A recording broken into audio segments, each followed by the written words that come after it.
Depuis 2 mois, Hélène est suivie par Aurélie Guéry, diététicienne nutritionniste, dans un objectif de perte de poids.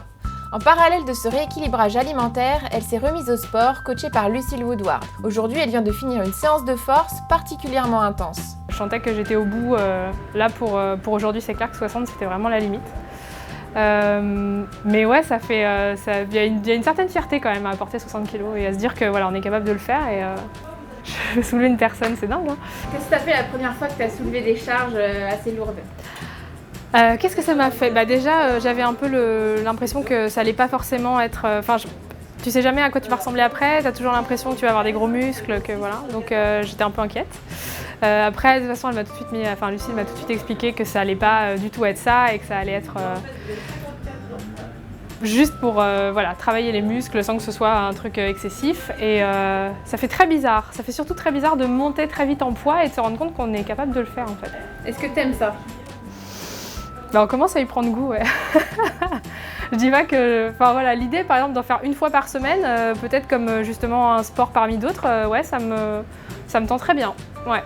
Maintenant, tu te lèves le matin et tu as envie d'aller faire, enfin, je ne parle pas que de la force, mais même d'aller faire du sport, courir. Alors, je vais pas aller jusqu'à dire que c'est encore un plaisir, parce que ce serait mentir. Par contre, par exemple, pour le running, j'étais tellement fière de l'avoir fait que l'idée d'y aller au moins une fois par semaine et de me dire que je peux faire mieux, que je peux améliorer mon temps, etc. Ouais, ça me motive. Ça me motive vraiment. Je me dis, cette semaine, le running, quoi. Après, bon. Parfois, je sais que comme je bosse quand même beaucoup, ça reste aussi... il y a des jours, je me dis j'aimerais bien en faire et je me rends compte que je peux vraiment pas. Avec toute la volonté du monde, je n'arrive pas à trouver de créneau. Donc j'en suis pas encore au stade où je me dis il faut quand même le faire. Il faut trouver du temps, il faut que ce soit prioritaire sur d'autres choses. Non, là, j'en suis pas encore à ce stade-là, mais il y a un vrai progrès. Ouais. Alors, est-ce que j'ai eu envie d'arrêter?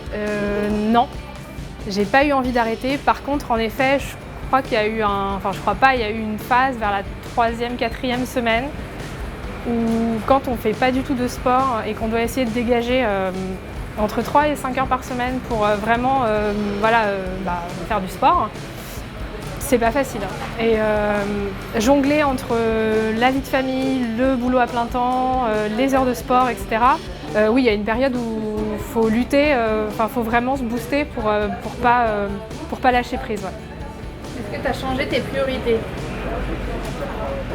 J'ai pas changé mes priorités, mais j'en ai rajouté une. Alors c'est quoi? Disons que je pense maintenant que voilà, ça va faire 8 semaines. Et là, je crois que je suis capable, en effet, de rajouter le sport dans mon emploi du temps. Voilà, que c'est faisable.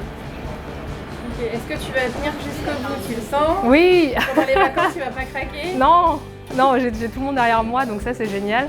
Et puis, j'ai mon père, mon frère, que d'ailleurs voilà, on va passer nos vacances en famille et je sais qu'ils sont super motivés aussi. J'ai mon conjoint qui s'est mis au sport, qui s'est remis au sport aussi, donc voilà, j'ai aucune raison en fait, il n'y a rien autour de moi qui peut m'empêcher de continuer. Vacances sportives cette année? Vacances sportives et vacances rééquilibrage alimentaire aussi.